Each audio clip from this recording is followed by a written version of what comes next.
Salawat serta salam tidak lupa kita haturkan kepada junjungan kita Nabi besar Muhammad Sallallahu Alaihi Wasallam.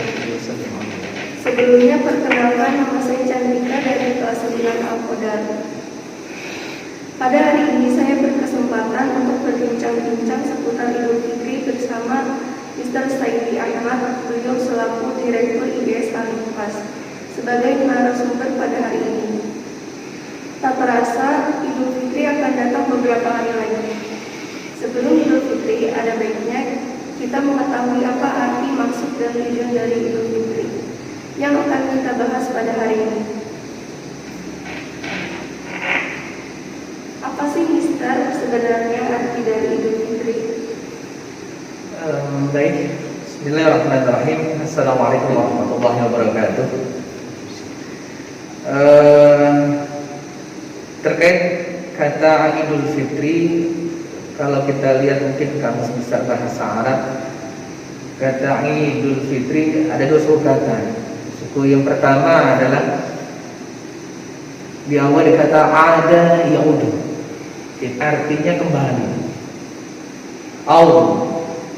Jadi arti kembali, fitri artinya kesucian.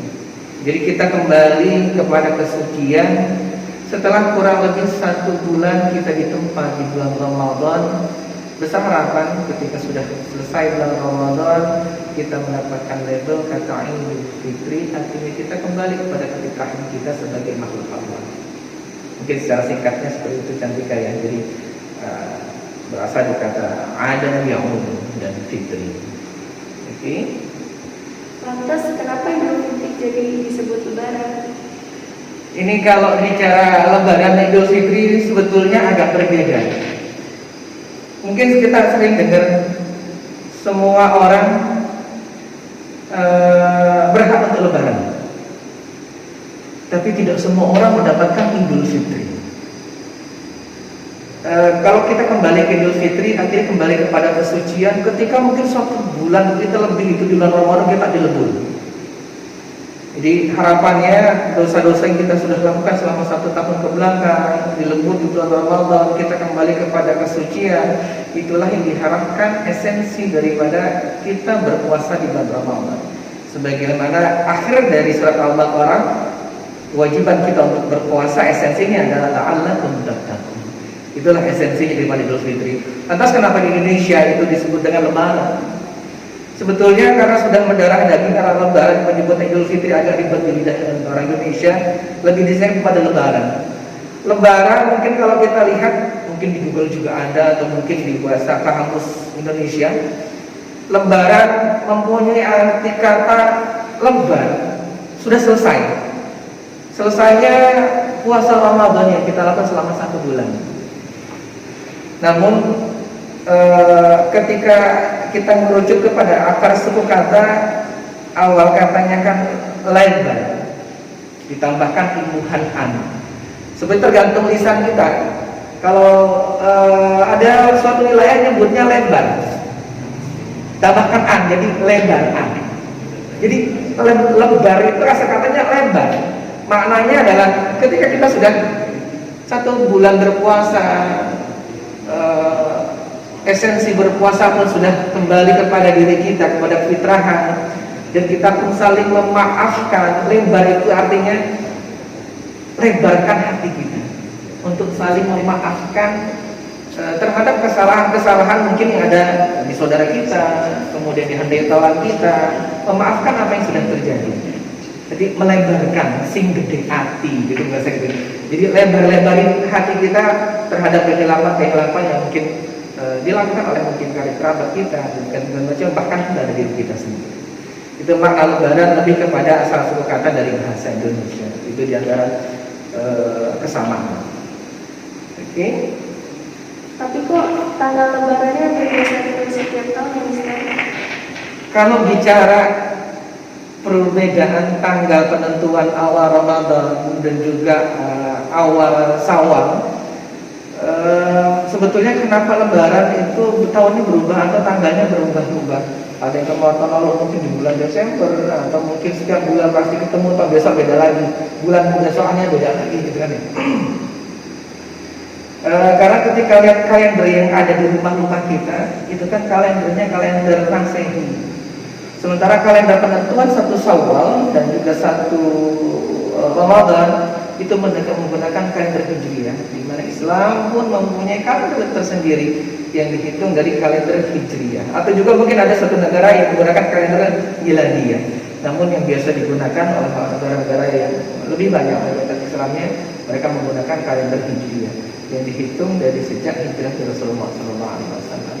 Makanya wajar ada perbedaan selisih ketika hampir tiap tahun ada pergeseran, ada perubahan tanggal dan bulan, karena antara tahun Hijriah dengan tahun Masehi perhitungannya berbeda. Oke. Lebaran itu namanya ketupat ya Ustaz? Ketupat ya. Macam-macam ya, ada yang bentuknya ketupat, ada yang mungkin lomba bulan, sabit sama bintang gitu kan ya. Biasa kalau dipajang-pajang antara itu biasanya. Oke, kalau bicara esensi ketupat, ini sebetulnya kalau kita tarik filosofi atau sejarahnya, kenapa ada ketupat? Ini bentuk budaya dari budaya Indonesia yang awalnya itu dari sepak terjangnya atau mungkin dakwahnya dari para wali-wali sama kita terdahulu. Mungkin sebelum lari ketupat, hampir semua makanan-makanan yang ada dalam sajian-sajian lebaran atau mungkin kue-kue yang ada momen-momen tertentu itu punya arti tersendiri. Contoh sebagaimana ketupat. Ketupat kalau mungkin kita lihat ke kamus wilayah kita, wilayah Jawa, ini mungkin minta diluruskan ketika mungkin saya salah. Kupat itu kalau tidak salah ambil dari akar suku kata ngaku lepat. Umah ujungnya aja ngaku, kunya diambil, patnya itu diambil di kupat. Kalau tidak salah seperti itu ya. Jadi mengakui kesalahan. Jadi tupat atau kupat itu artinya mengakui kesalahan. Jadi semua makanan hampir mempunyai makna, itu sebagai contoh kecil. Adapun ketika mungkin ada jenis makanan yang lain, ada bahasa apem selain ketupat. Ada biasa acara-acara besar ada bahasa apem. Itu apem itu kalau mungkin diambil, ditarik sejarahnya, itu asal kata dari kata afun, artinya memaafkan, afun. Dan pun biasanya ketika lebaran ada olahan-olahan ketan yang biasanya nggak lepas dari acara-acara besar. Ketan, asal katanya kalau kita lihat tarik sejarahnya, asal katanya khato'an. Arti khato'an itu kalau nggak salah mempunyai arti kesalahan. Jadi antara afun, kesalahan, dan kemudian ngaku lepas, itu semuanya mempunyai maksud filosofi tersendiri sendiri yang digunakan oleh para wali-wali sama kita untuk bisa menerjemahkan kepada bahasa masyarakat yang ada di sekitar kita. Jadi kembali kepada ketupat, kenapa ketupat itu selalu menjadi simbol awal hari raya Idul Fitri, ketika hari-hari Idul Fitrah. Karena untuk saling mengakui, saling menerima, saling memaafkan ketika sudah 1 bulan penuh, besar harapan puasa kita di bulan Ramadan kemarin mendapatkan surah dari Allah Subhanahu wa taala. Lalu kalau lebaran harus banget pakai baju baru. Baju baru ya? Ya tergantung budget masing-masing kayaknya. Bicara baju baru, karena kalau ditarik ke pertanyaan pertama, kan Idul Fitri, kita kan kembali kepada kesucian, kembali kepada kefitrahan kita sebagai manusia yang awalnya memang fitrah, kullu mauludin yuladul fitrah. Ketika kembali kepada kesucian, lantas masyarakat kita ikut mengejawantahkan kepada bentuk zahir kita. Lahir kita sudah fitrah selama 1 bulan ditempuh. Kemudian pun biar matching antara jasadiahnya dengan ruhaniyahnya, makanya kebiasaan orang-orang terdahulu, mereka pun ikut menyertakan dengan pakaian-pakaian. Kalau ada, ya alhamdulillah. Ketika tidak ada kondisi seperti saat ini pandemi, yang ada pun yang terbaik kita pakai. Jadi tidak menjadi suatu kewajiban ketika kita harus membeli baju yang baru. Yang penting kembali kepada kefitrahan kita. Kalau minta maaf sama lebaran itu kenapa ya Ustaz? minta maaf saat lebaran. Konteksnya kepada siapa? Orang tua atau karib kerabat atau siapapun lah kasarnya. Baik. Bicara minta maaf sebetulnya tidak hanya menunggu habis puasa ataupun Idul Fitri. Misal teringat kenapa banyak orang bahkan hal ini minta maaf sebelumnya, bukan hanya saat Idul Fitri awal Syawal, bahkan sebelum masuk Ramadan pun itu sudah mulai. Mereka memohon maaf kepada karib kerabat, terutama kepada orang tua. Dan saya teringat ketika saat suatu hadis malaikat berdoa dan Rasulullah yang mengaminkan. Apa diantara salah satu doa yang dipanjatkan oleh malaikat dan yang diaminkan oleh Rasulullah adalah, ya Allah, janganlah engkau terima puasanya dan amal ibadahnya orang yang durhaka kepada kedua orang tuanya dan gak langsung minta maaf. Maka Rasulullah mengaminkan. Makanya ketika ada tradisi terutama di wilayah kita di Indonesia, saat mau memasuki bulan Ramadan atau saat mau memasuki Idul Fitri, biasanya saudara, hadetola, anak itu datang ke rumah orang tua sambil bawa rantang, sambil bawa bawaan gitu kan ya. Padahal orang tua nggak mengharapkan kebawaan gitu kan ya, nggak orang datang. Ketika anak sudah datang pun begitu senangnya hati orang tua gitu kan. Apalagi ditambah disempurnakan ada mungkin makanan yang disukai oleh orang tua kita. Jadi sebagai dasar ketika saat menjelang Idul Fitri adanya silaturahmi sambil memaafkan gitu kan ya. Kuncinya ketika kita sudah melaksanakan ibadah puasa kita, tarawih kita, tadarus kita sempurnakan. Khawatir ada ganjalan yang mengganjal amal ibadah yang kurang sempurna akibatnya. Ketika mungkin kita punya kehilangan kepada kita punya orang tua ataupun karib kerabat kita atau hadetola kepada kita. Ini seperti itu. Ucapan minal aidin wal faizin yang sering kita sebutkan saat lebaran itu artinya apa ya? Bismillahirrahmanirrahim. Minal aidin. Aidin tidak bedanya seperti tadi kata Idul Fitri. Ada yaum artinya kembali. Fitri faiz artinya kemenangan. Kenapa dibilang kita kembali cantika? Manusia pada awalnya belum memulih jiwa dalam fitrah. Sebenarnya atau pada dasarnya manusia itu adalah suci. Namun karena perbuatan atau tingkah laku, sikap yang dilakukan yang akhirnya dapat menodai diri kita sendiri, akhirnya diri kita menjadi tidak seperti awal kita dilahirkan. Nah makanya kata minal aidin, kita kembali setelah berpuasa. Jadi harapannya kita kembali kepada kesucian seperti awalnya kita dilahirkan oleh ibu kita. Ketika kita sudah suci, faiz, maka kita akan menjadi orang-orang yang beruntung ketika menghadap kepada Allah Subhanahu wa taala dalam keadaan suci. Terus kenapa saat lebaran orang-orang identik melakukan mudik? Sekali lagi, bicara mudik ini merupakan tradisi. Mungkin hampir di semua negara mereka yang merantau ke suatu tempat yang nggak jauh di sana dari keluarga besar bahkan dari orang tua, itu sebetulnya sebagai bentuk rasa rindu atau kangen lama tidak bertemu karib kerabat terutama orang tua, sebagai bentuk penerjemahan dari bahasa silaturahmi yang mungkin karena kesibukan selama aktivitas di tempat rantau mereka tidak sempat untuk melihat orang tua atau karib kerabat. Paling tidak selama 1 tahun itu mereka bisa dapat mengunjungi orang tua. Atau ketika mau ditamsilkan bahasa mudik yang di dunia itu bahasanya mudik atau bahasa upin itu pulang kampung. Nanti ada mudik yang sebenarnya, yaitu ketika kita kembali kepada Allah Subhanahu wa taala.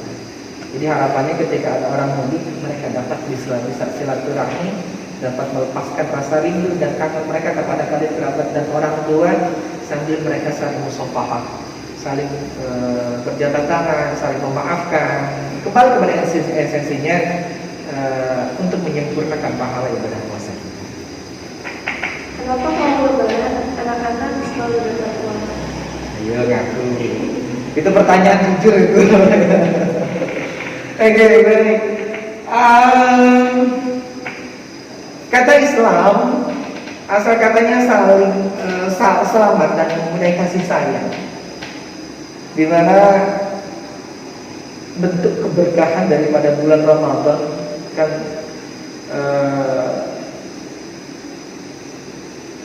Ramadan dididik kita untuk bisa saling memaafkan, untuk bisa saling berteman atau berbuat kebajikan sebagai bentuk kasih sayang, pengejawantahan yang tua kepada yang muda, ataupun yang mereka yang sudah berkeluarga kepada mereka yang belum berkeluarga. Nah, biasanya untuk di saat-saat Idul Fitri biasanya kelimpahan kebagian berkahnya untuk anak-anak, karena mereka mungkin belum punya penghasilan, gitu kan ya.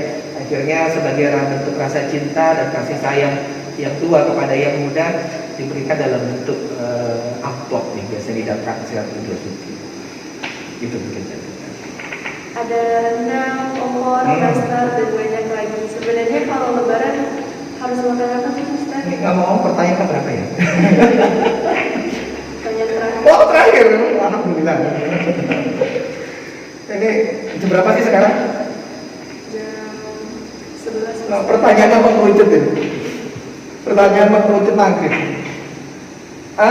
Mister teringat, sebetulnya tidak ada makanan spesial karena tiap-tiap mungkin daerah gitu kan, atau mungkin tiap-tiap negara punya khas kuliner tersendiri dalam menyambut hari raya besar ini. Yang jelas yang sudah Allah firmankan, kulu min thayyibat, kulu min thayyibat ma razaqnakum, makanlah makanan yang terbaik. Makanlah makanan yang apapun yang spesial di hari lebaran. Bahkan sampai Allah pun kita disuruh memperhatikan apa yang kita makan. Falyanzuril insanu ila ta'amih. Hendaklah setiap kita memperhatikan apa yang kita makan. Bukan hanya kenyang, akan tetapi mempunyai efek yang baik untuk diri kita, agar makanan yang kita makan itu bisa menjadi energi positif yang memudahkan kita ibadah kepada Allah Subhanahu wa taala. Kuncinya makanan apapun boleh, tergantung dari yang biasanya kita makan di saat hari raya. Cuma yang Allah kasih stressing di bawahnya, wala tusrifu. Enak pun gitu kan, bergizi pun, kalau sekiranya kita makan berlebihan, nah gitu kadang-kadang bisa berbalik lagi keluar, gitu kan ya. Jadi intinya Allah gariskan memperhatikan makanan dan juga jangan berlebihan, seperti itu. Jadi apapun makanannya, dimanapun tradisinya, gitu kan ya, silahkan selama itu baik dan sehat dan untuk kebaikan kita semua. Islam tidak sampai menuntut harus makan ini makan, itu yang terbaik untuk kita semua. Oke, ada lagi? Terima kasih. Sama-sama, Cantika. Semoga dapat memberkati kita semua. Amin ya Allah. Sekian dari podcast hari ini. Wassalamualaikum warahmatullahi wabarakatuh. Waalaikumsalam warahmatullahi wabarakatuh.